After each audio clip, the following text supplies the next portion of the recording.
Hermanito sale volando. Ándale, ahí te escucho mejor. ¿Sí? ¿Ya ves? Es que no me dices, ya sabes que tengo aquí una maestría en esto. No tengo, pero imagínate que.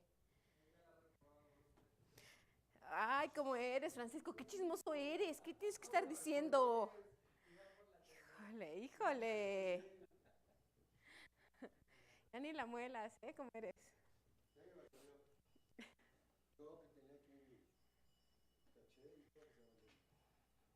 Oye, ¿y si quiero ir al baño, que se va a ir todo desde allá? ¿La apago? ¿Eh?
¿Cómo ¿Cómo estás? estás tú? Bien, ¿y tú? ¿Cómo vas?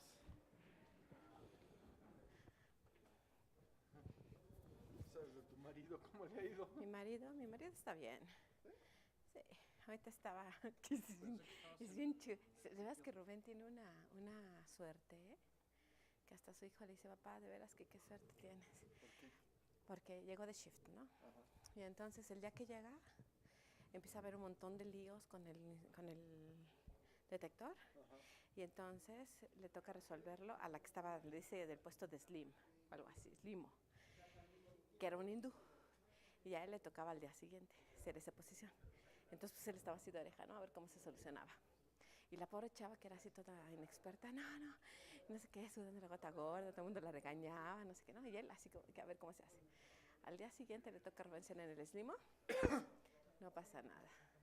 Y hoy le vuelve a tocar a la hindú y se vuelve a caer el mundo encima. Digo, de veras, qué bárbaro. Tiene buena suerte. Tiene buena suerte. Digo, de veras. Y me dice, bueno, pero ya sé cómo se resuelve. Y le digo, sí, pero ni siquiera te toca resolverlo, o sea, es... Entonces... Ay, es que no me conocen. Bueno, está bien. ¿Me vas a presentar? No, yo no, porque no me sé tu historia. No te sabes mi Bueno, me historia. la sé, pero la combino con otras, se me olvidan. No estoy preparado. Nadie sabe mi historia, Chucho. Desde que me casé no tengo historia. Ah, mira. No, no, desde que me casé.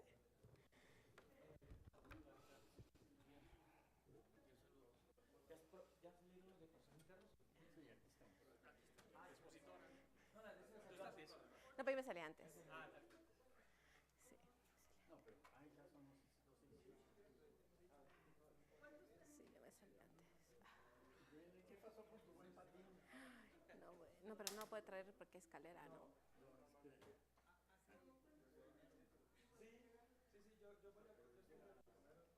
fue al fútbol el domingo. ¿No fue? Es un 11-9. Pues sí, imagínate. Cerramos un momentico.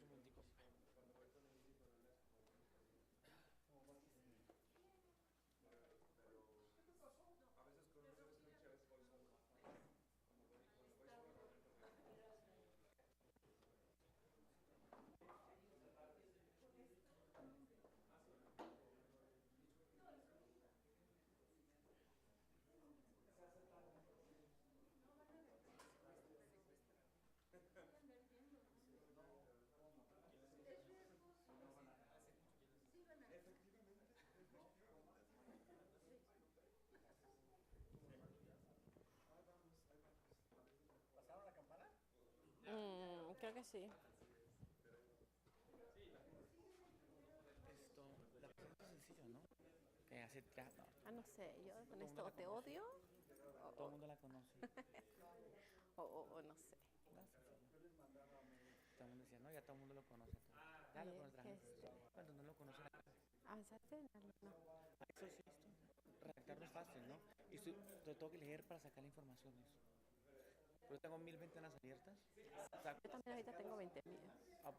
toda esta parte como puede ayudarme, pero ya hay un problema que si uno mira la estructura y quiere cambiarla, es muy difícil, tiene que proponerse una nueva Sí, estructura. yo pensé que mejor eso, porque Sí. si no, es que ahí lo pusieron así como temas que quieren tocar, pero no llevo una idea de un science. Okay. ¿Ya? Okay. Aló, buenas.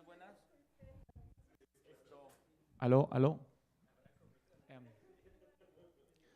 Bueno, buenas tardes. Gracias por venir nuevamente al seminario semanal, el coloquio del Instituto de Astronomía. El día de hoy tenemos el gusto de presentar a Magdalena González.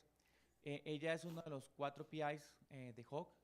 Ella trabaja aquí hace más de 15 años, un poco más de 12 años, está trabajando en el Instituto de Astronomía. Qué ganas de molestar, Sí. ¿no? O sea. Y pues el día de hoy nos va a hablar acerca de los avances más relevantes que ha tenido HAWC y esto que también tendrá en un futuro pues muy cercano. Entonces Magda, pues les doy la palabra, adelante. No, pero primero déjenme corrijo, Anisim, no llevo más de 15 años en el instituto. No, llevo 10, o sea, acaso 11. No, espérate. Muy bien. ¿Sí, no? Sí, está. Ok. Bueno, pues muchos de aquí ya han oído sobre HAWC, voy a hacer un súper resumen de 3 transparencias de lo que es rápidamente HAWC para acordarnos sobre lo más relevante del instrumento. Y luego voy a tardarme un ratito sobre los resultados más importantes, principalmente galácticos. Y depende si tengo tiempo o no, mencionaré, digamos, lo que tenemos en la parte extragaláctica. Pero sí quisiera como hablar un poquito más de la parte galáctica. Específicamente voy a tardarme un poquito más en el resultado sobre Geminga, que fue el Science que HAWC publicó directamente un resultado de HAWC el pasado, me parece que fue enero, febrero. Muy bien. Pues esta lámina me gusta mucho porque resume como todo lo que es HAWC. Y bueno, nada más para repasar, es un arreglo de 300 detectores de Cherenkov en agua, que está a 4.100 metros sobre el nivel del mar. Esto está en el estado de Puebla, sobre el volcán Sierra Negra. La forma en la que funciona es que cuando llega un gamma o un rayo cósmico, hadrónico, a la atmósfera, interactúa con la atmósfera, rompe las moléculas, produce cascadas de partículas, las cuales estas partículas van provocando más y más y más partículas, cada vez con menos energía, hasta que llegamos como a un máximo de partículas que se generan, ya no con energía suficiente para seguir haciendo más partículas, y entonces se empiezan a absorber. Esa es la idea de que HAWC esté a gran altura para, digamos, recolectar la mayor parte de las partículas que se generan y reconstruir el rompecabezas de quién fue el que lo originó aquí. Cada tanque está lleno de agua con 4 fotomultiplicadores dentro. Entonces, cuando estas partículas entran al agua, viajan más rápido que la luz en el agua y entonces producen luz Cherenkov, que es una luz Cherenkov azulada que detectan cada uno de estos fotomultiplicadores. Esto está completamente aislado al exterior, de tal manera que somos muy sensibles a los pocos fotones que se generan dentro de cada uno de estos instrumentos. Entonces, cuando llega la cascada, todas las partículas viajan principalmente en un plano, bueno, con correcciones de curvatura, pero digamos en primera aproximación es un plano. Una parte llega primero al detector y después, digamos, el centro y por último el extremo más lejano del plano al instrumento, y por el patrón de las energías a las que pegan en el detector, aquí, nosotros reconstruimos la dirección. Estas partículas van a dejar luz en los detectores y dependiendo de la cantidad de luz que nos generan, nosotros vamos a tener una imagen, que la ven aquí.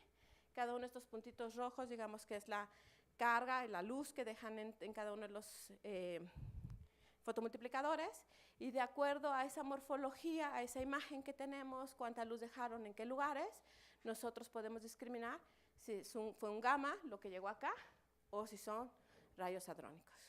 Nosotros también hacemos física con los rayos cósmicos, o sea, por ejemplo, con los principalmente protones que llegan a la atmósfera, pero en esta plática no voy a hablar nada de eso.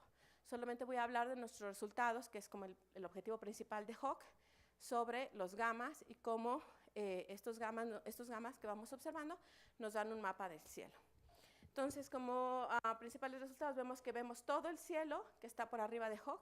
Y entonces, antes de hacer un resumen de nuestras principales habilidades, quiero recordarles en qué rango de energía funcionamos. Funcionamos en el rango de energía de 100 GeV hasta 100 TeV. Esta es nuestra curva de sensibilidad. Lo que ustedes pueden observar es que, por ejemplo, a un año de operación de Hawk, podemos ver con los datos integrados hasta una décima del CRAP. Y cuando tenemos más datos, por ejemplo, 5 años, que ya nos vamos aproximando allá, somos un poco mejores, más sensibles a fuentes más débiles. Pero no llegamos a una centésima del CRAP, sino estamos un poco entre una décima y una centésima. La resolución angular, esta es una resolución angular que es como muy grande en comparación a los instrumentos que ustedes pueden estar acostumbrados, como radio o X o el óptico. Nosotros tenemos una resolución angular que va desde poco más de 1 grado para nuestros eventos de menor energía, porque nuestra resolución angular depende de la energía, hasta 0.2 de grado para los eventos más energéticos. ¿De qué depende? Bueno, pues los más energéticos hacen cascadas más grandes. Y entonces digamos que tenemos más señales, más fotomultiplicadores disparados, tenemos un patrón más completo y podemos reconstruir la dirección del primario. Para los eventos menos energéticos, las cascadas son más chiquitas, y entonces tenemos muy pocos fotomultiplicadores disparados, y entonces esta reconstrucción de un plano es más burda. Por eso es que para los eventos menos energéticos tenemos una peor resolución. Nuestro campo de visión, como ya les mencionaba, pues es prácticamente el cielo sobre Hawk, pero nuestra mejor sensibilidad va desde el cenit hasta más o menos 45 grados de inclinación. Entonces vemos alrededor de 2/3 partes del cielo diariamente. Y la ventaja de Hawk es que como está aislado, entonces operamos todo el día. Realmente no tenemos el 100% del tiempo operando, porque pues a veces nos corta la luz del CFE. Pero en general, pues estamos operando todo el tiempo que podamos. En comparación, hay otro tipo de instrumentos que también trabajan como de unos cuantos TeV hacia abajo en energía, que están hechos como por antenas colectoras y cámaras de fotomultiplicadores. En comparación a ellos, nosotros tenemos que, como operamos todo el tiempo, podemos ver la fuente todo el tiempo que pasa por arriba de Hawk, digamos 6 horas de su tránsito durante todos los días del año. Nuestro tiempo de exposición es mucho mayor. Entonces, por ejemplo, para una fuente como la del Cangrejo, un año de datos de Hawk equivale a 2.190 horas de observación de un telescopio atmosférico. O tiempo en horas que no dan ellos. O sea, de hecho, aquí si se dan cuenta, nosotros comparamos con que observen una fuente 50 horas, que ya es extremadamente mucho y difícilmente lo hacen más que con ciertas propuestas muy importantes y específicas. Oye, Magda, en esta lámina tal vez podría poner el muestreo espacial, ¿no? Se observan 24 horas, pero... 2/3. ¿Qué frecuencia de datos es? La tasa de datos que tenemos, bueno, ya reconstruidos, nosotros tenemos un peta al año más o menos, por segundo, ahorita no me acuerdo, creo que son como de megahertz. ¿Saben ustedes cada cuántos segundos? No, tenemos como un millón de eventos por segundo que llegan. Un megahertz. Megahertz, sí. Pero esos luego los tenemos que reconstruir, solamente guardamos los que sirven, ¿no? Los que reconstruimos correctamente. Entonces, bueno, Hawk, ¿para qué es óptimo? Bueno, para hacer un mapa y un monitoreo de todo el cielo que puede observar, ¿sí? Todo el tiempo. Entonces, cada gama que ve, reconstruye su posición original en el espacio y podemos hacer un mapa y puede estar buscando, como lo ve todo el tiempo, es todo el cielo, puede estar buscando fuentes transitorias y variables. Es muy bueno para ver fuentes extensas, porque a diferencia de los otros instrumentos que tienen un campo de visión de unos cuantos grados, nosotros pues tenemos muchísimos grados, 90 grados, ¿no? Entonces podemos ver fuentes que extienden varios grados, y Gemini es uno de esos ejemplos. Y también, bueno, fuentes transitorias y variables por la misma razón. Entonces, Hawk lo completamos, digamos, en su diseño final, con 300 detectores en marzo del 2015, es decir, estamos cumpliendo 3 años de operación con la configuración completa. Antes operábamos, pero eran, digamos, que estábamos calibrando y haciendo algunas verificaciones científicas. El análisis que les voy a poner aquí excluye las cascadas más pequeñas. Cuando me refiero a más pequeñas, me refiero a esas cascadas que solamente disparan el 10%, menos del 10% del instrumento. Y hasta el momento, nuestras predicciones de sensibilidad a esas energías no fueron correctas, y nuestra hipótesis es que no hicimos una buena cuantificación del ruido que íbamos a esperar en esas cascadas. Por el tamaño del instrumento, estamos recibiendo más ruido de lo que esperábamos. Entonces, nos ha costado recuperar la sensibilidad que nosotros estábamos planeando en diseño. A esto me refiero con energías. Aquí les estoy diciendo, las energías pequeñas están por debajo de 1 TeV. Entonces, donde mejor lo está haciendo ahorita Hawk es de 1 TeV para arriba, ¿sí? Y es lo que ahorita voy a mostrar. Entonces, casi todo el análisis, si lo ven ustedes en los artículos, dice que quitamos lo que llamamos nosotros el bin 0, que son las cascadas más pequeñitas. La primera fuente que nosotros vimos, y que es la que todo instrumento de este índole tiene que observar para decir que está funcionando correctamente, es la nebulosa del Cangrejo, porque es de las más brillantes en el cielo y sabemos perfectamente su espectro, y hasta hace unos cuantos años creíamos que era estable. Ahora sabemos que no necesariamente es estable, bueno, constante su flujo, pero es suficientemente bueno. Seguimos buscando ráfagas nosotros del Cangrejo, pero nos sirve para calibrar. Entonces, por ejemplo, ¿qué cosas hacemos? Nosotros aquí tenemos un parámetro que llamamos Pickness, que no importa mucho qué es, pero lo que quiero demostrarles es que, por ejemplo, esta es la distribución de ese parámetro para una posición que no está en la nebulosa del Cangrejo, y esta es la distribución de ese parámetro para cuando apuntamos al Cangrejo. Entonces, claramente podemos diferenciar y hacer un corte en este parámetro para separar los eventos que nosotros creemos que son más gamma. No sabemos que cada evento es exactamente un gamma porque está contaminado con unos pocos rayos cósmicos, pero que son más gamma de los que son evidentemente hadrones. También nos sirve, por ejemplo, para ver cuántos eventos estamos recibiendo a diferentes distancias radiales del Cangrejo, para más o menos verificar nuestra resolución angular, nuestro point spread function. Y bueno, este es para un tamaño específico de cascada, y vemos que aquí es cercano al punto 3. Este es como para lo que nosotros llamamos, hay 9 bins, 10 bines, es como para el bin 7, 8, o sea, para cascadas más o menos de tamaño intermedio.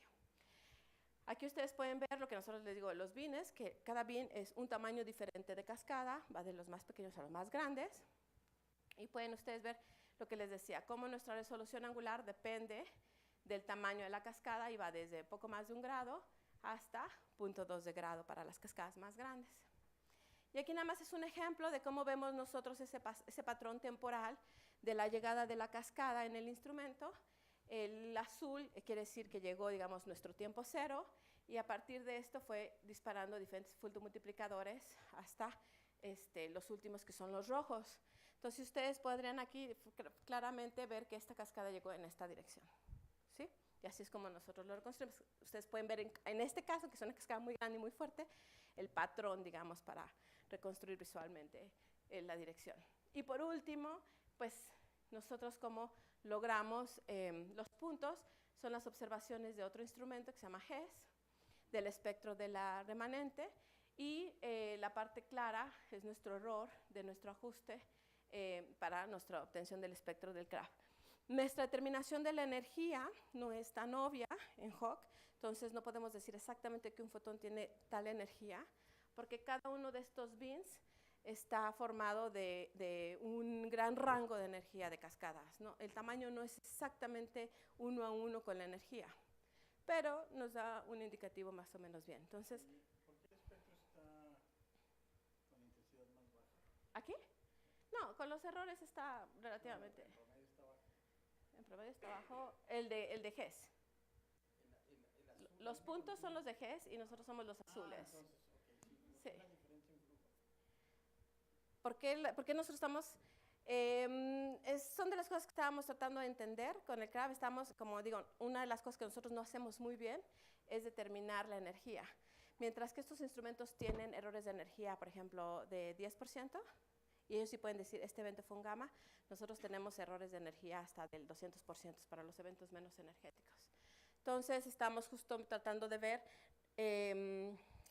que estamos haciendo bien la reconstrucción de energía. De hecho, hasta el momento no hemos hecho ninguna publicación de este estilo. Solo damos como el índice espectral, pero no exactamente la normalización, tiene todavía muchos errores. Pero en general lo que queremos decir es que estamos, digamos, dentro de los errores consistentes. De hecho, hay dos formas de hacer eso, y las dos tienen ahí sus caveats, ¿no? Bueno, este ya es de los primeros resultados. Este es el primer mapa, bueno, segundo en el sentido de que el primero fue antes de que Hawk estuviera completo, pero el primero ya con Hawk completo. Es nuestro segundo catálogo. Fueron 17 meses de datos, o sea, casi un mes y medio. Y ustedes pueden ver aquí una parte más brillante, que es lo que es el plano galáctico.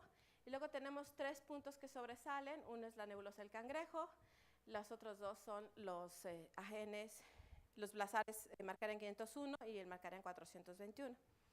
Para cuando teníamos 17 meses ya veíamos el CRAF pues, con 100 sigmas de significancia. Hoy en día lo vemos con más de 200, cerca de 200. Igual con los Markarians, esto ha ido incrementando. Este es... Parte cerca del CRAF alargada también es parte del disco. Ahí voy. No, ahí voy. Sí, parece que se ve, pero no se ve, ¿verdad? ¿Te refieres a esta? Ahí voy. Ese es Geminga. ¿Sale? Este es un mapa específico para fuentes puntuales, es decir, la hipótesis detrás de este mapa es que las fuentes son puntuales para Hawk. ¿Qué quiere decir eso? Que nuestro ángulo de integración de eventos es de 1 grado o un poquito menos.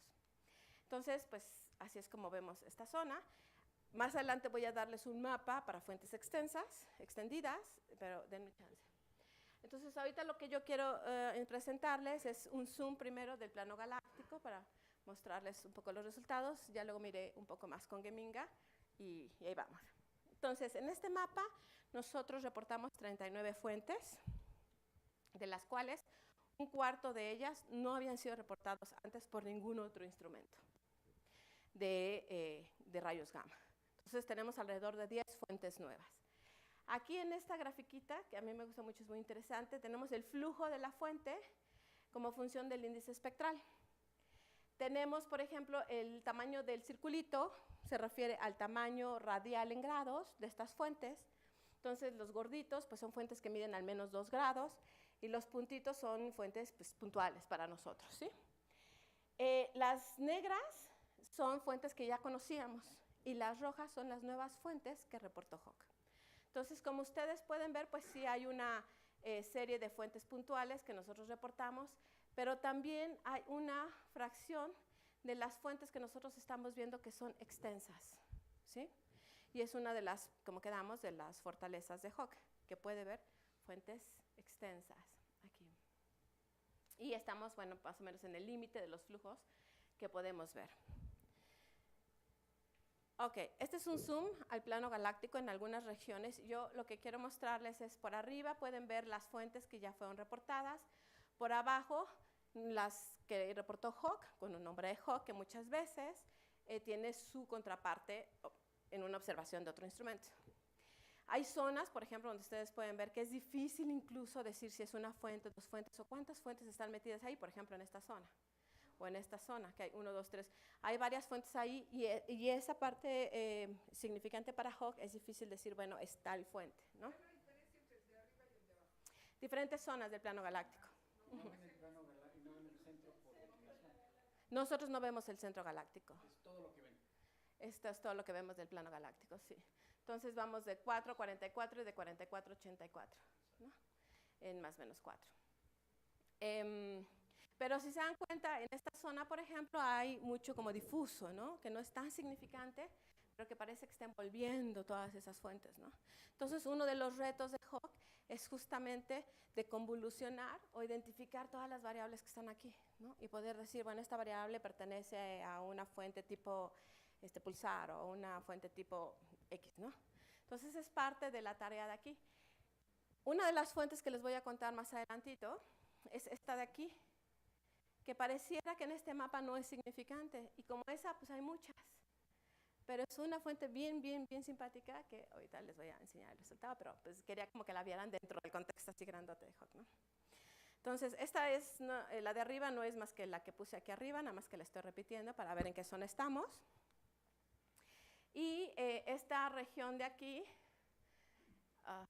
siempre me hago las, bueno, esta región de aquí es esta, y esta región de aquí, ¿no la ven por ahí? Siempre, es esta, ¿sí?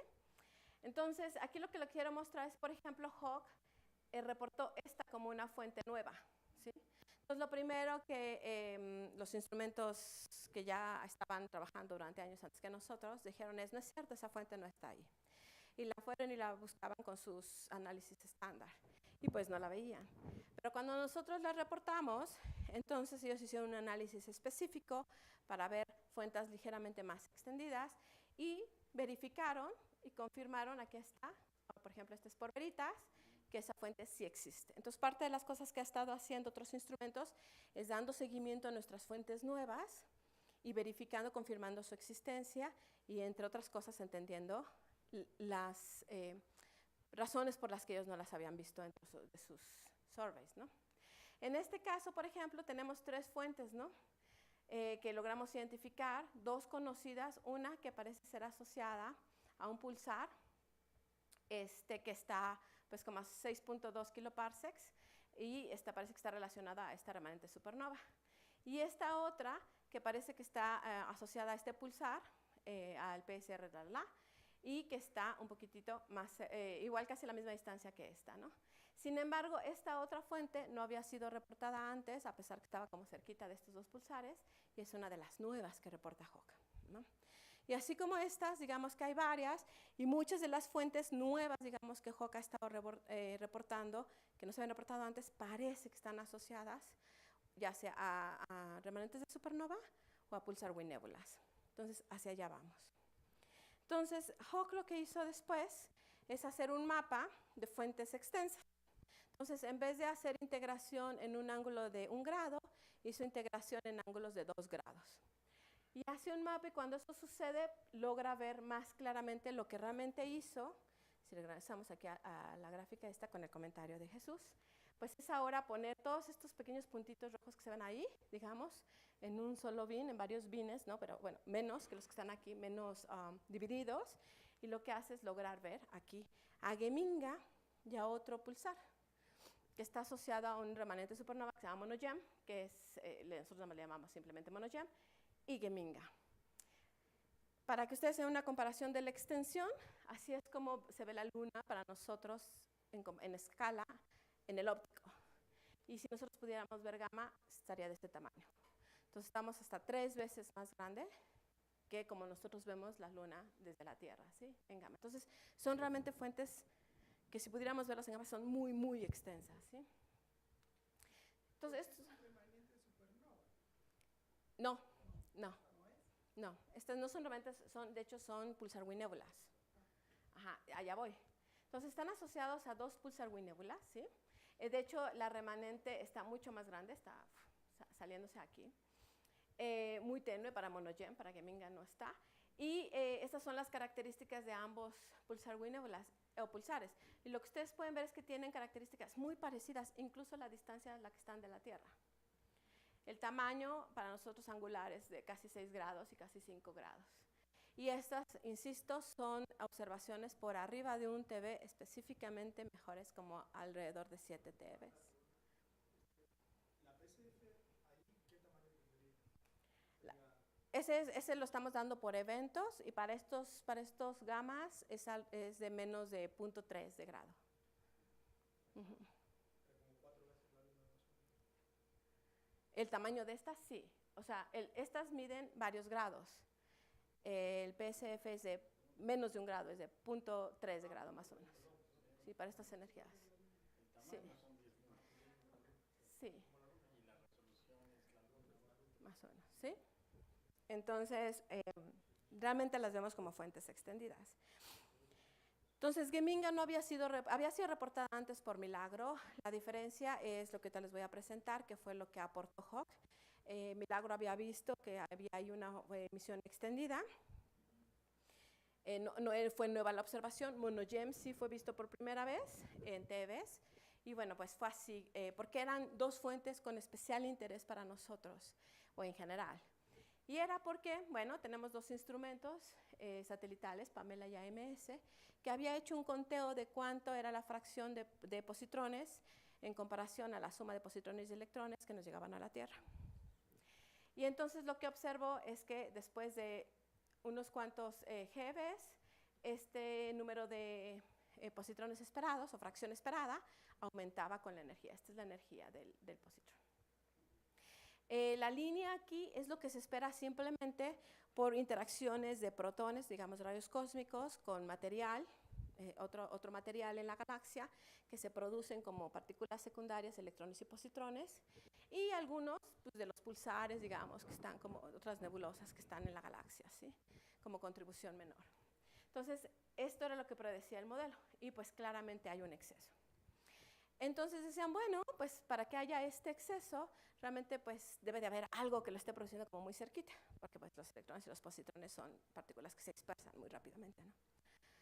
Entonces, los principales fuentes que se ponían como candidatos eran Geminga y MONOGEM. No en TeVs, sino observados en otras, porque estaban siendo observadas en otras frecuencias. Pero no era la única explicación, pero era la más fuerte y la que casi prácticamente todo el mundo creía que eran ellos los culpables. Otras explicaciones eran, bueno, pues, esto de los pulsares, que es Geminga y MONOGEM. Hay gente que dice que hay aceleradores de materia oscura o fuentes de materia oscura muy cerca de la Tierra, y hay muchas referencias acerca de esas. Y hay otros que dicen que pues, pueden ser jets de microcuasares. Pero no voy a entrar en detalle en estas hipótesis, sino pues cómo llega Geminga y MONOGEM a esto. Había habido estudios de la observación de Milagro. ¿Y qué cosas habían hecho? Bueno, pues habían hecho estudios en los que se suponía que el parámetro de fusión de estos positrones y electrones que salen de Geminga era igual que los rayos cósmicos. Y con esa inferencia y metiendo como un factor de multiplicidad de positrones y electrones, habían tratado de ajustar, digamos, la normalización del espectro que había visto Milagro. Y pues decían, sí podemos, pero ponían un factor de multiplicación de los positrones y electrones, es decir, que pues, ellos hacían cada vez, emitían fotones muy energéticos, el fotón hacía otro par, y así se iba multiplicando el número de electrones y positrones, que después interactuaban por Inves-Compton, y lograban ajustar las observaciones de Milagro. Pero pues tenían estas hipótesis, por ejemplo, que tenían el mismo parámetro de fusión.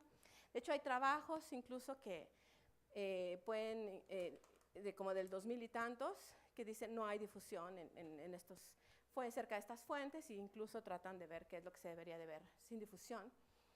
Y luego tratan de ver, bueno, pues eso, tratar de explicar este exceso. Y lo habían hecho relativamente bien, pero faltaba información. Solamente se tenía la normalización del espectro, ¿no? Y entonces la conclusión que se hace es que, bueno, falta la información sobre la morfología de esta emisión, ¿sí? Para realmente saber cómo es la difusión. Y bueno, ya había otras hipótesis y otros que tomaban en cuenta. Entonces, ¿qué pasó con Hawk? Como es tan grande para Hawk, lo que Hawk hizo es decir, bueno, ¿cuál es el brillo de la superficie como función de la distancia de los pulsares? y esos son estos puntitos. ¿Sí?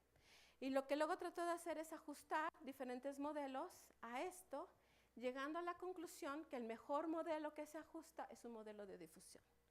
Es decir, que sí hay difusión de electrones y positrones, y con esto podríamos calcular ese parámetro de difusión alrededor de estas fuentes. Y realmente esa es como la contribución más fuerte de Hawke, no solo haberlos observado, sino también haber dado información sobre su morfología. El eje Y, ay, no está, ¿verdad? No, no es escala, no recuerdo. ¿Ya lo hiciste? Sí, yo creo que sí es. Sí, no quiero decir una tontería, no me acuerdo, sí, perdón, sí. Bueno, entonces, ¿qué es lo que...? A ver, esta es como que la lámina que resume un poquito qué es lo que hicimos, ¿no? Entonces, sabemos que la nebulosa y Geminga están muy, muy, muy chiquitas, ¿sí?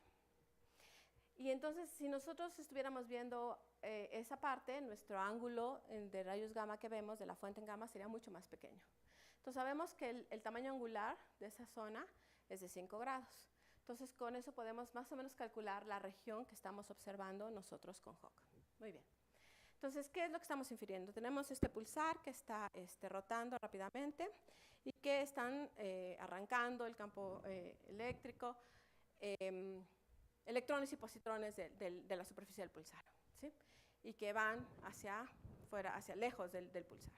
Se difunden en el medio y que deberían de llegar, si son suficientes, a la Tierra, ¿no? Que esta es la distancia de 0 a 250 parsecs a la que están estas fuentes. Muy bien. Sabemos que estos electrones, además, en su camino, pueden tener dispersión inversa de Compton y ser enfriados, perder energía. Y esa es una de las consideraciones que se hacen en este modelo. Entonces, tenemos los electrones y positrones que por difusión, esta es energía, esta es distancia al pulsar. Los más energéticos, pues, llegan más lejos, ¿sí? Y los menos energéticos, pues, llegan más cerca del pulsar. Y luego tenemos, cuando llegan a cierta energía, empieza a ser relevante la dispersión inversa de Compton. Entonces, empieza a haber enfriamiento. Entonces, quiere decir que voy a empezar a perder esos electrones, y entonces, conforme aumenta la energía, van a llegar cada vez menos lejos. Y entonces, es esta sección que estamos viendo aquí. Entonces, los más energéticos, esto está en TeVs, entonces aquí ya estoy hablando de electrones de 100 TeVs, ¿sí? Estoy diciendo que estos prácticamente casi no salen del pulsar. Entonces, si yo pudiera de alguna manera hacer esta morfología de brillo, que es como la normalización del espectro, ¿sí? Y hacer la integración del espectro a partir de cierta energía para poder tener cuáles son la cantidad de electrones que me están llegando, de cierta manera puedo ir dando información de la difusión. Y es lo que hacen aquí. Entonces, aquí nada más es un poco esto, nada más que no, en algo más visual. Lo que tenemos es que los más energéticos, que son los de 100 TeVs, se quedan más cerca del pulsar. Y luego tenemos pues, los de 100 GeVs, que era esta zona, y luego tenemos los cercanos a un TeV que llegan un poquito más lejos, pero los más energéticos se quedan más cerca, ¿no? Metemos todo eso al programa, al código, son el código H, y lo que logran es predecir cuántos electrones y positrones debieron de haber llegado a la Tierra por estos dos pulsares. Y es el cálculo que hacen. Y la conclusión es que estamos por debajo de lo que explicaría, esta es la misma gráfica, nada más que otra versión, lo que explicaría el aumento de positrones y electrones que estamos viendo nosotros en la Tierra. Entonces, eso... ¿Qué son los puntitos y qué es lo morado? ¿Y qué es la línea? Eso. Sí, estas líneas es la contribución de cada uno de los pulsares, ¿sí? Y estos son los datos de Pamela, y bueno, en este particular es de AMS. Este es el flujo que debe de haber, ¿sí? Ese flujo es de AMS, es en todo el cielo, ese exceso de positrones. Sí, en todo el cielo, sí. Está localizado. No está localizado. ¿Sí?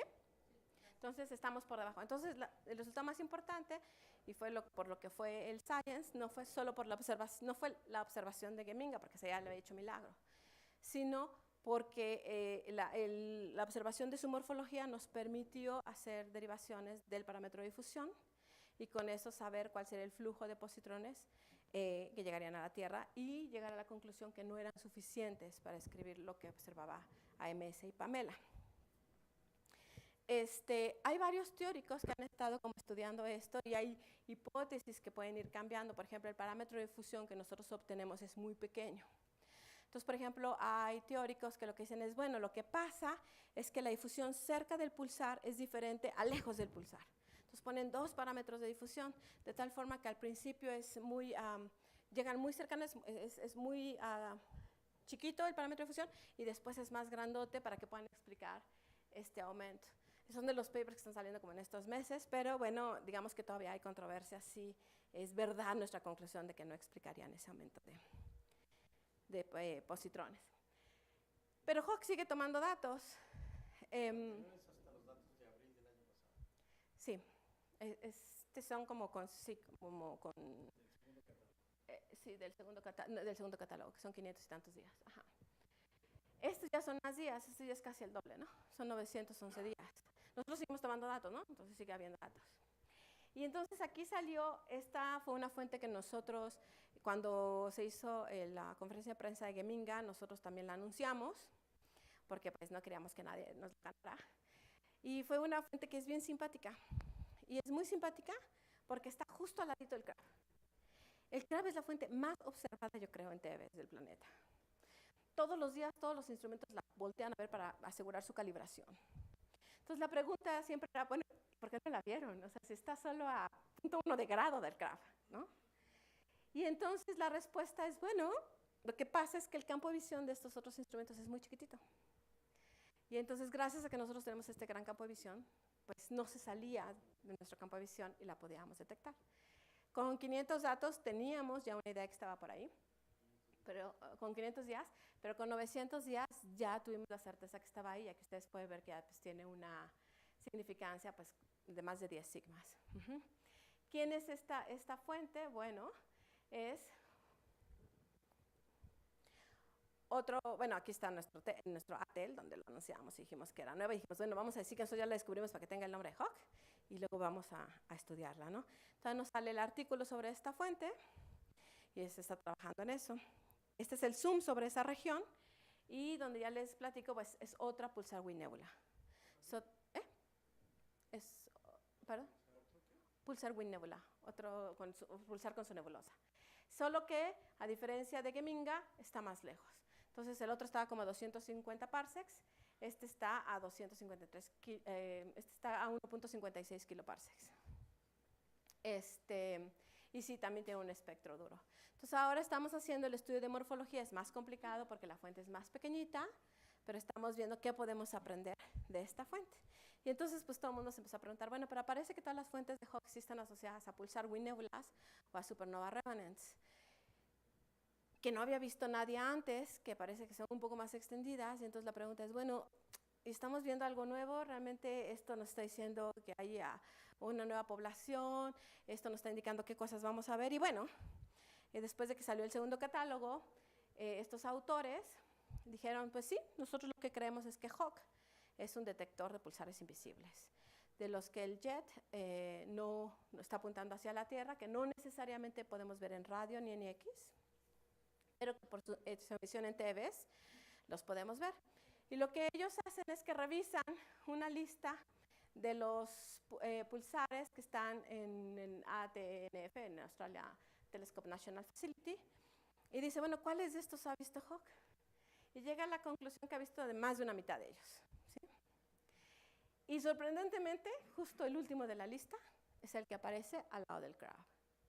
Entonces, ¿A qué distancia está el CRAB?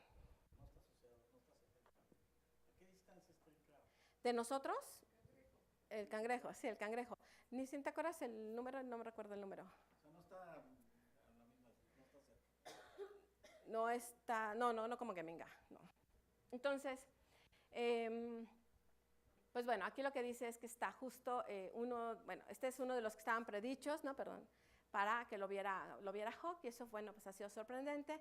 Ellos van más lejos en sus estudios, y entonces aquí lo que hacen es una gráfica, de la pérdida de energía con la distancia de los pulsares. Estos son todos los pulsares que están en este catálogo. Esta es la sensibilidad de Hess, de este otro instrumento que ha visto varios pulsares.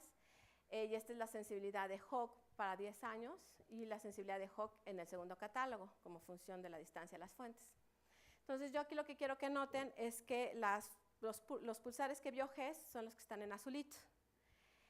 Los candidatos a ser pulsares son los que están en negrito. Y los candidatos de Hawk, digamos, fuentes que han sido reportadas, pero que todavía no hay una asociación fuerte, son los rojitos, ¿sí? Y entonces, con este cálculo que dices, bueno, pero todavía hay varios, los verdecitos son otros pulsares que están en el campo de visión de Hawk, que tienen una edad media, ¿sí? La edad media es importante para saber que siguen acelerando electrones y que...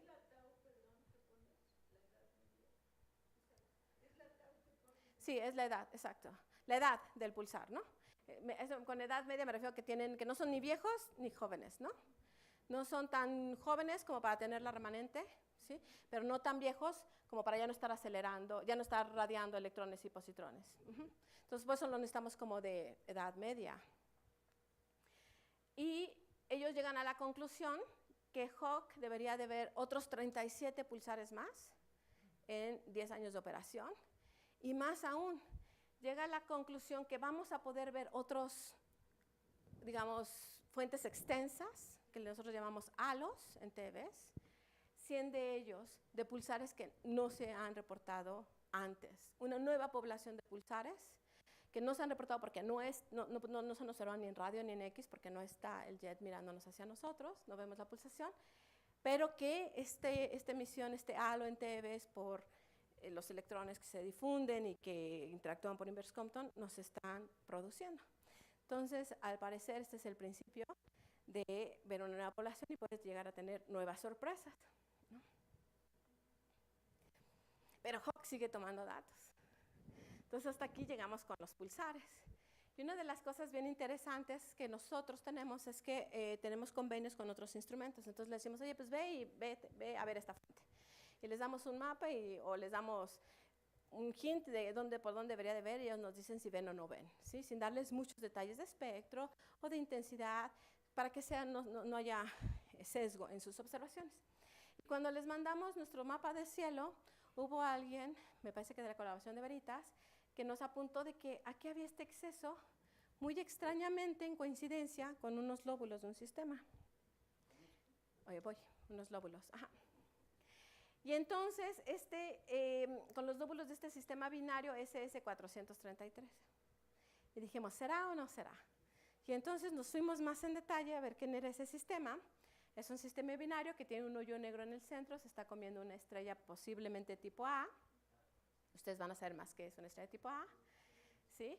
Que está el eje de rotación, el ángulo del jet está a 79 grados de la línea de visión con la Tierra, entonces no necesariamente lo vemos, y porque se está comiendo esto, está acretando, es un sistema muy especial. Entonces, lo que nosotros hacemos es ver nuestros contornos de significancia, ¿sí? En función de la posición, y sobreponerlos a la emisión en radio. Y lo que llegamos a la conclusión es que, en el 2001 Chandra observó lóbulos, es decir, material que está siendo expulsado por los jets, ¿sí? Aquí lo pueden ver, este es justamente el reporte de Chandra, este es un cartón, una caricatura, son los lóbulos que están, lóbulos y los nodos, ¿sí? De materia caliente, que está aventando por los jets, que están emitiendo, los observa Chandra, y lo que parece ser que nosotros estamos viendo es justo emisión en TVs de esos nodos, de los dos que reporta Chandra. Lo cual, pues es interesante porque nos va a permitir a nosotros calcular cuál es, por ejemplo, la densidad de protones que está ahí y los campos magnéticos. Los resultados de este análisis todavía no los podemos decir. Estamos todavía decidiendo y viendo en qué revista se publica, pero esperemos que pues en este año salga esa publicación. Pero digamos que esta es una de las primeras fuentes binarias interesantes en los que Hawk se están reportando emisión en TVs de los lóbulos. Están en el jet, van viajando en el jet, es material. De hecho, no se esperaban estos lóbulos. Se esperaba que todo el jet tenía material frío. Entonces, fue una sorpresa que con Chandra los observara. Ujú. No. Están más cerca de la fuente. Pues de más, alta energía. los de alta energía, estamos exactamente donde están los nodos, ¿no? Las bolas de Estás más cerca y en el sur también. Sí, bueno, hay que hacer bien, son de las partes de los estudios que estamos haciendo. Sí hay una correlación mejor aquí que en un nodo que en el otro. Pero también podría ser nuestro análisis, por eso lo estamos refinando. Si te das cuenta, poder sacar de aquí esa parte es muy difícil porque la tenemos muy mezclada con esta otra fuente muy intensa, que es esta de aquí, ¿no? Es esta parte. Entonces, de convolucionarlo no es trivial. Entonces, podría ser que nosotros tengamos aquí una sistemática. Y bueno, esas son las fuentes nuevas e interesantes, digamos, que están dentro del plano galáctico, que nosotros estamos ahorita observando, que en los próximos meses vamos a reportar, que tienen nueva física, que son resultados directos de Hawke. Nuestro primer mapa, y mientras más seguimos acumulando datos, los estamos empezando a identificar, y pues parte del análisis de sus espectros y todo esto lo hacemos en conjunto con otros instrumentos multifrecuencia. Pero, como otra de las grandes propiedades de Hawke es observar los gamas más energéticos que llegan del universo. Entonces, una de las tareas a las que se concentró Hawke, el grupo de Hawke, es a tratar de determinar de mejor manera la energía de cada uno de los eventos que estábamos detectando. Y como les dije antes, hay dos técnicas para hacerlo, parece que son consistentes entre sí, pero siendo Hawke un instrumento tan nuevo que usa esta técnica, necesitamos otra forma de calibrar nuestros algoritmos. Y entonces ahorita lo que estamos tratando de hacer es usar un detector de Cherenkov, que estamos instalando un pequeñito allá en Hawke, para medir eventos, ya se sabe la forma en la que se reconstruye la energía, y tratar de estar más seguros de la energía de cada uno de los eventos. ¿Faltan 10 o 0? Faltan 10. Ok. Entonces, nuestros primeros mapas con esos algoritmos que todavía estamos, digamos, en la definición última de la calibración, son estos. Aquí les estoy enseñando el mapa con eventos que tienen energías por arriba de 56 TeVs. Y este cielo, si se dan cuenta, no está, digamos, casi vacío. Hay bastantes fuentes que están emitiendo esa energía. La pregunta es, ¿cómo? ¿Y qué tipo de fuentes son? Aquí no lo muestro porque no puedo hacerlo, pero tenemos mapas incluso por arriba de 100 TeVs. Y seguimos viendo fuentes por arriba de 100 TeVs, con gamas de 100 TeVs. Entonces la pregunta es, ¿mandé? Está en el plano galáctico. Entonces la pregunta es, ¿qué tipo de fuentes son? Para poder acelerar partículas al menos un orden de magnitud por arriba de estos fotones para que las puedan radiar, producir o por aniquilación, por el proceso que sea. Entonces digamos que de los resultados que vienen, que están por salir, es este mapa y el estudio de estas fuentes. Aquí Junior, el nuevo estudiante de doctorado que tengo, se va a encargar de justo tratar de hacer esta calibración y luego estudiar estas fuentes de Junior. Sí. ¿Está Junior aquí? Está Junior aquí. Y esa fue como la parte galáctica más interesante. Tenemos la parte extragaláctica. Como les había mostrado antes, de forma extragaláctica tenemos los dos plazares, los Markarians 501 y 421, que vemos, digamos, constantemente todos los días, ¿no? Pero nuestra población de fuentes extragalácticas más interesantes son las fuentes transitorias y variables. Los plazares pues, son fuentes variables y, por ejemplo, los GRBs son fuentes transitorias, que constantemente estamos ya sea monitoreando si son variables o en búsqueda si son transitorias. El problema con las extragalácticas es que cualquier rayo gamma de esta energía interactúa con cualquier fotón de menor energía en su camino, por ejemplo con el LBL, y producen un par positrón y electrón. Entonces ya no llegan. Entonces hay una fuerte atenuación por esta interacción. Entonces, por ejemplo, para un redshift de 0.1, el corte y la atenuación empieza a ser bastante considerable para energías de 1 TeV. Pero ya para redshift de 0.03, por ejemplo, ya en los Markarians, tenemos atenuación alrededor de 5 TeVs. Entonces no podemos ver muy lejos, aunque sea extragaláctico, no vemos fuentes muy lejanas. Entonces es uno de los mayores impedimentos. Entonces realmente lo que Hawke necesita es mejorar su sensibilidad por debajo de 1 TeV. Si nosotros mejoramos la sensibilidad por debajo de 1 TeV, podemos ver más lejos en las fuentes extragalácticas. Y bueno, pues estamos en eso. Pero aún así, pues estamos dando seguimiento a las alertas que hay de fenómenos como ondas gravitacionales, GRBs, neutrinos, todo el tiempo. Entonces, este es uno de esos ejemplos. Este es un triplete de neutrinos que observó IceCube. Me parece que es el único que ha observado, si no es que hay otro más, pero casi estoy seguro que es el único. Ellos siempre han buscado dobletes. Como doblete del negrito con el verde y el negrito con el rojo, no pasaba su trigger, su umbral de alerta, ¿sí? Pero luego se dieron cuenta que realmente lo que eran tres, ya un análisis humano, y se dio cuenta que estos tres venían con diferencia de 90 segundos, casi de la misma región del cielo, sus incertezas de posición se traslapaban. Y entonces mandan la alerta a otros instrumentos de todas las frecuencias, y una de las cosas que hace Hawk, porque Hawk siempre puede mirar atrás, es decir, bueno, ¿qué veo en esa zona? No es que veo en el momento del triplete, sino además, durante todo el tiempo que he estado tomando datos, si hay una fuente ahí que haya sido como muy débil, ¿no? Y que no haya yo reportado. Entonces, bueno, pues aquí pueden ver, estos son los límites de Hawk para esa posición en el cielo.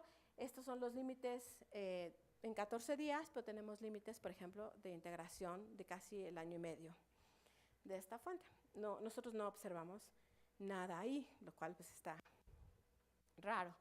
Luego, este es otro de los resultados interesantes que ya fue aceptado en Science, está por salir en los siguientes días, que es también un seguimiento. Nosotros participamos siguiendo este fenómeno. Este neutrino es un neutrino de alta energía, ahí este debe ser un nu, que observó IceCube el 22 de septiembre del 2017.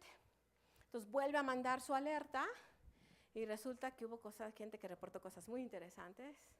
Nosotros no reportamos más que un límite, pero hay gente que reportó cosas muy interesantes que digamos que apoya ciertas hipótesis sobre cierto tipo de fuentes que no puedo hablar hoy, pero espero que hable pronto cuando salga el Science.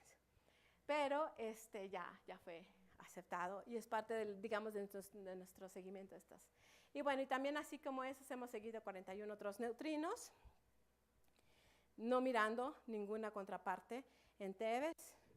También hemos buscado GRBs. Hemos buscado GRBs en los tiempos, digamos, muy cercanos o casi simultáneos a la emisión temprana, ¿no? A lo que llamamos el prompt. Esa búsqueda se hace constantemente, llega una alerta a un satélite, nosotros volteamos a ver, vemos si vemos nosotros algo en TeVes y reportamos, ¿sí o no? Estas búsquedas han extendido, por ejemplo, a una vez la duración del burst, a 3 veces la duración del burst, a 10 veces la duración del burst. Y hasta el momento no hemos observado nada. También nosotros de forma ciega estamos monitoreando el cielo y estamos diciendo, hay un GRB, bueno, hay emisión significante en esta dirección, o en esta dirección, o en esta dirección. Tampoco hemos encontrado nada. Lo que pasa es que ahí pagamos mucho por el trias, como dicen, el que busca encuentra, ¿no? Entonces es probable que encontremos una fluctuación alta y tenemos que corregir nuestras significancias por eso. Entonces tampoco hemos encontrado nada. Simonet, parte del trabajo que ha hecho aquí, es decir, bueno, ¿qué pasa si más bien lo que estoy queriendo buscar es algo parecido a la emisión que ve LAT, que es una emisión que dura mucho más que el GRB y que puede llegar incluso retrasada? Ya ha hecho esa búsqueda y ha tenido resultados interesantes de restringir la emisión y tener algunas, digamos, restricciones para los parámetros de nuestros modelos. Pero ahora con el GRB que se asoció a la onda gravitacional 17, 18, 17, en el que la emisión en rayos X llegó varios días, incluso siguió semanas después, entonces abre la puerta de que realmente la emisión en TeVes, si realmente es inverse Compton de esa emisión, pueda llegar y durar mucho tiempo después. Y entonces ahora estamos haciendo, afortunadamente, como nosotros podemos siempre volver atrás y hacer la búsqueda que nosotros queramos porque estamos guardando todos esos datos. Entonces estamos ahora haciendo búsquedas en orden de tiempo de semanas de estos GRBs. Y hace poquito dio un coloquio Simonet y creo que Antonio ha hablado de esto, donde pues el primero que vimos, híjole, nos dio miedo porque parecía que había algo y entonces lo dejamos de ver y mejor dijimos, primero vamos a establecer bien todas nuestras búsquedas como para no tener un sesgo y en eso estamos, ¿no? Para realmente saber si nuestra hipótesis es correcta y eso es lo que está haciendo el estudiante de maestría de NISIM, Antonio Galván. Este es uno de los GRBs que nos dejó, digamos, una restricción en los modelos. Esto es lo que vio Fermi con GBM. Esto es lo que vio LAT a energías más altas. Y nosotros tenemos estos límites que ven aquí, bueno, dos formas diferentes de poner los límites, y lo que nosotros llegamos a la conclusión es que este espectro debe tener un corte antes de que lleguen las energías de Hawke, porque si no nosotros lo hubiéramos visto. Y esto lo pudimos hacer porque este GRB es de los más brillantes que se han observado. Entonces digamos que aunque solamente son límites que sí nos están ayudando a aprender sobre la naturaleza de los GRBs. Hemos dado seguimiento a las ondas gravitacionales.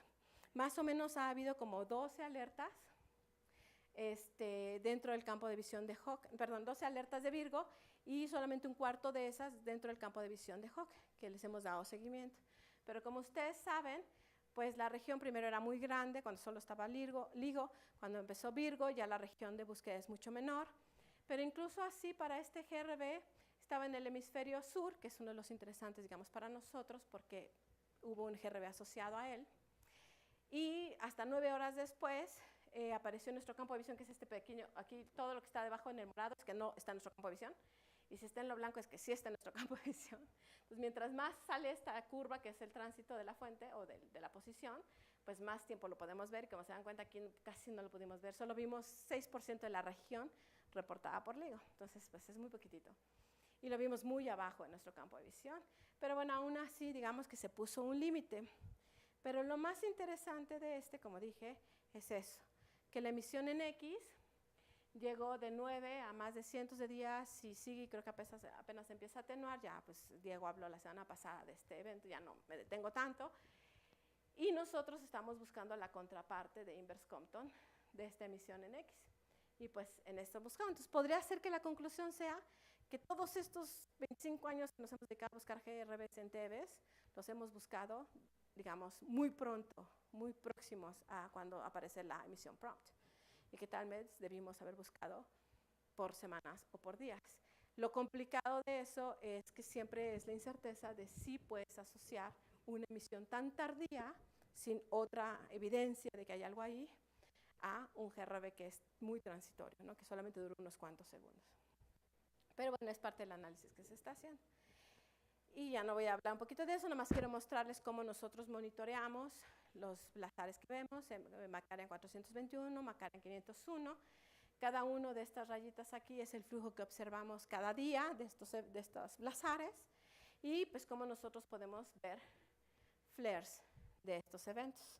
Entonces la idea de los blazares es que entendamos cuál es la naturaleza que hace que entren en actividad, en alta actividad. Junto con nosotros hay muchos instrumentos que los están monitoreando constantemente. Por ejemplo, está FACT, que en algún momento también hace unas semanas hablé del que queremos construir aquí, que es como su compañero MATE, está Fermilat y está SWIFT. Entonces la idea es que si ya estamos todos monitoreando sin sesgo, porque todos los datos que tenemos para estudiar multifrecuencia estos eventos, pues son observaciones en diferentes momentos. Entonces es difícil decir si están asociadas, entender algo de esas observaciones, aunque hay mucha gente que cuando quiere estudiar el SET, el espectro, los pone todos los datos, aunque uno esté tomado un año antes que el otro, ¿sí? Entonces la idea es justo evitar ese sesgo y tener monitoreadas estas fuentes para poder hacer correlación entre las diferentes multifrecuencias. Y es lo que estamos haciendo con un postdoc de física, que nos está también trabajando, se llama José Andrés, luego para que andes muy alto él. Y lo que hacemos es ver correlación entre lo que nosotros estamos viendo, por ejemplo, en este caso es Maclaurin 421 con la emisión en X, que pareciera que está correlacionado excepto por algunos eventos. Estos pues, son flares que se observan en Maclaurin 421, y la idea es, bueno, es una correlación que se espera si todo el espectro es descrito por sincrotrón e inverse Compton. Entonces sí se espera que el X, que es sincrotrón, esté correlacionado con el inverse Compton, que está en TVs, GVs, TVs.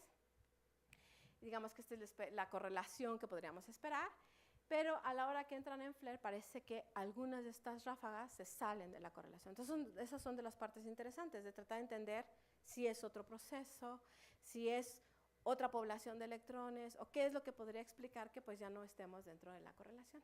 La diferencia entre esta gráfica y esta es que aquí juntamos, las dos juntamos datos también de FACT, pero aquí justamente pedimos un traslape en las observaciones, tanto de FACT como de SWIFT, que no necesariamente se hace en la literatura. En la literatura Uno ve las curvas de luz y dice, esta es la observación de este día, de este día, de este día. Pero en realidad Hawke lo vio 4 horas antes que Swift, pero era en el mismo día y entonces están en el mismo día, no alineados, pero no fueron al mismo tiempo. Entonces realmente nosotros ya con esos detalles ustedes pueden ver cómo mejora la correlación cuando realmente pedimos cuasi simultaneidad, ¿no? ¿Y qué podemos aprender de eso? Bueno, este es un modelo que estamos trabajando con ISIM. Y lo que estamos tratando de entender es, por ejemplo, qué parámetros de nuestro modelo, este es campo magnético y este es densidad de electrones, puede predecir los flujos dentro de esta correlación, dada, bueno, por ejemplo, esta correlación. Y lo que encontramos, bueno, por ejemplo, el conjunto de parámetros que predice la parte amarillita es la parte amarillita, la moradita es la moradita, la rosita es la rosita. Y lo que vemos es que si queremos caminar en la correlación y nosotros vemos un blazar que va aumentando sus flujos sobre esta correlación, solamente, o lo podríamos explicar con un único campo magnético. Entonces, una de las hipótesis que a lo mejor esto nos podría dar una estimación del campo magnético que está siendo responsable de esta emisión. Bueno, Hawke se está extendiendo, está instalando 350 tanques, otros detectores más pequeños, alrededor del arreglo mayor, que es este. Aquí pueden ver, ya se ven los tanquecitos cuando van a Hawke, ya está la foto, así se ven. Sí, lo estamos llenando de agua, lo estamos instrumentando y esperamos que para fin del 2018 esté completo. Y esto nos va a hacer que podamos ser más sensibles por arriba de 10 TB y esto creemos que nos va a traer nuevas sorpresas. Y más aún, ya estamos planeando Hawke en el sur. Ya este proyecto no se llama Hawke Sur porque nuestros colegas se enojan porque le llamamos Hawke Sur. Y entonces le empezamos a llamar Southern Gamma Ray Survey Observatory y estamos ahorita trabajando junto con ISIM y otros colegas en el caso científico de poner un Hawke, que nuestros colegas no querían que fuera como Hawke, pero que al final va a ser como Hawke, en el sur, ¿sí? Posiblemente en Chile o en Argentina. Y así va a ser la diferencia en las sensibilidades entre Hawke y Hawke Sur. Este es Hawke a 507 días y este sería el Hawke Sur a 1 año y Hawke Sur a 5 años. Entonces, si se dan cuenta, este instrumento va a ser comparable con GES, con 50 horas de observación alrededor de 1 TB, y comparable con CTA alrededor de 10 TB. Es decir, seguimos siendo como más competitivos para las fuentes que producen los gamas más energéticos. Porque va a ser mucho más grande y va a estar a mayor altura. Este sí va a estar como a 5,000 metros. De hecho, es una locura, porque dicen, ¿cómo los vamos a construir? Entonces la gente cree que lo va a uno construir abajo y luego lo va a subir los tanques. ¿A quién le ganamos? Al no Hawke Sur. No, acá está Hawke Sur y acá está Hawke. Sí.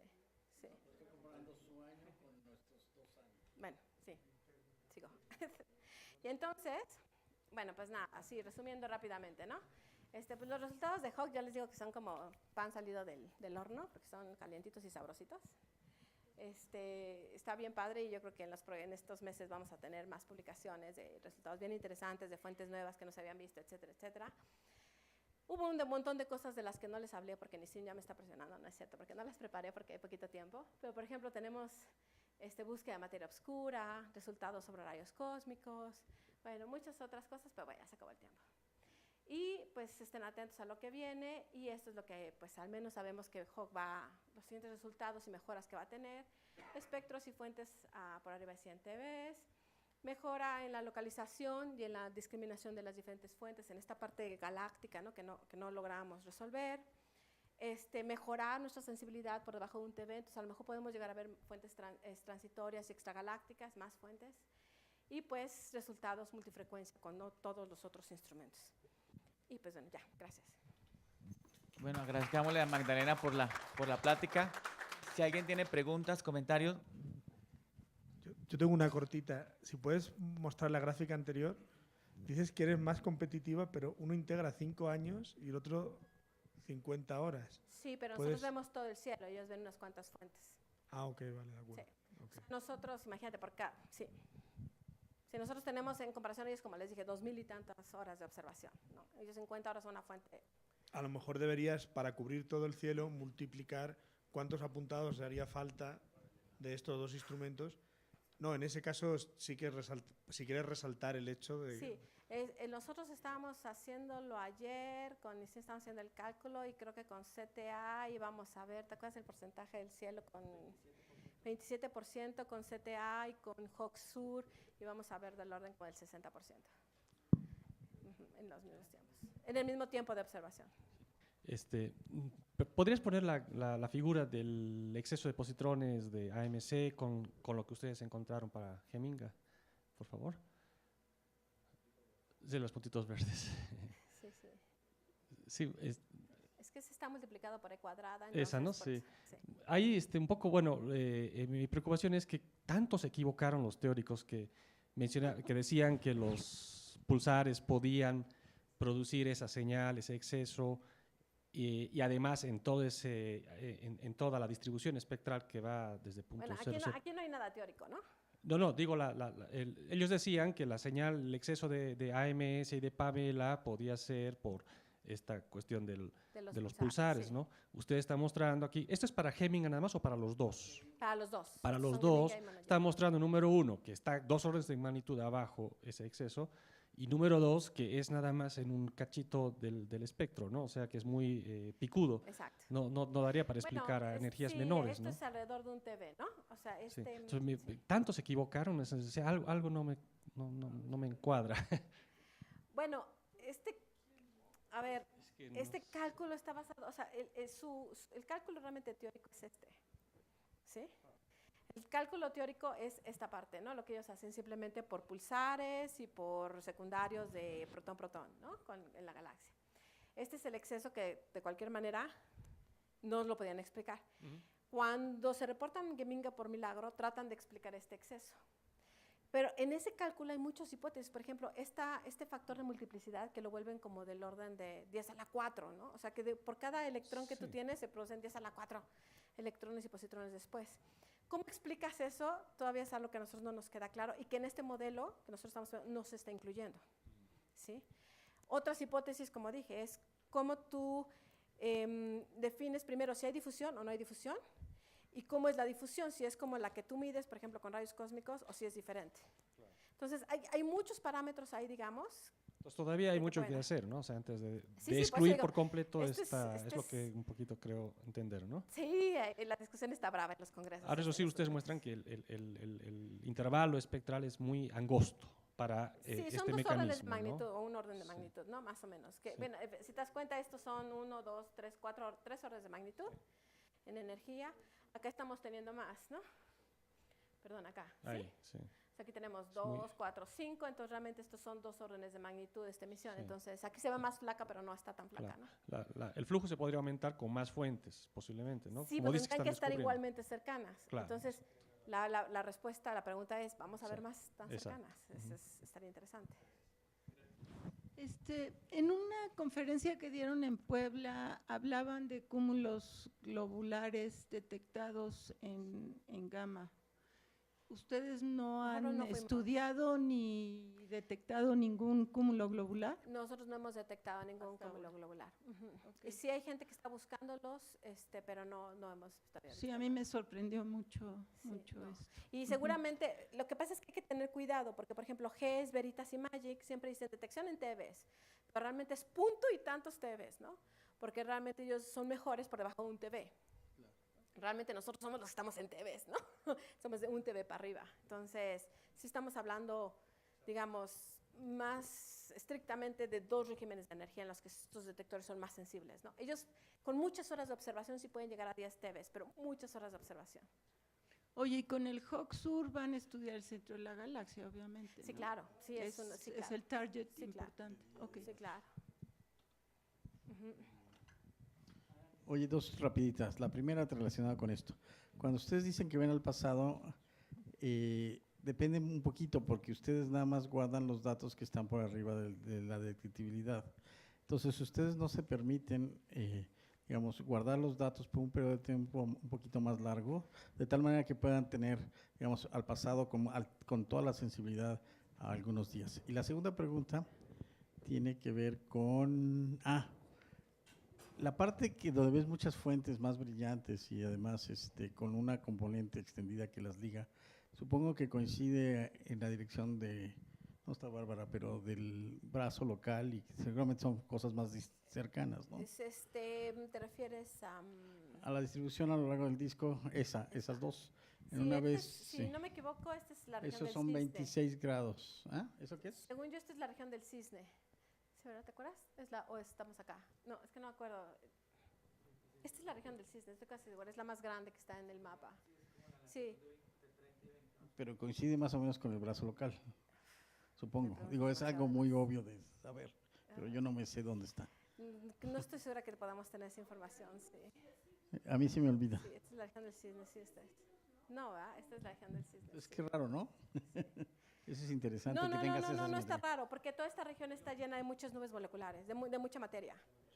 Entonces, aquí lo que más tienes es, o sea, toda esta parte difusa aquí, lo que más tienes es interacción protón-protón que está generando gamas. Sí, no, o sea, mucho de lo que domina aquí el difuso es la distribución de materia en la galaxia.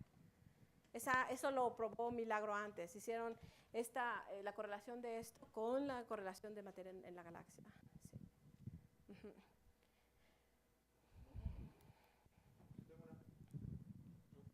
Es que has pasado por alto, cuando pones el mapa de todo el cielo, dices que hay una región que no se ve, que sí se ve, y luego dices que lo ibas a explicar luego, y luego Minga. Sí, lo expliqué. Ah, que esa es Minga, Minga. eso. Ah, vale, perdona. Eso me lo perdí. Es que Minga. Eso me Sí, lo lo que perdí, dices eso que me en un lo- mapa extendido, que no, Ya, pues se me perdón, olvidó y me me di perdí. cuenta que no lo había puesto, haces el ángulo y aparece. No, es que Minga.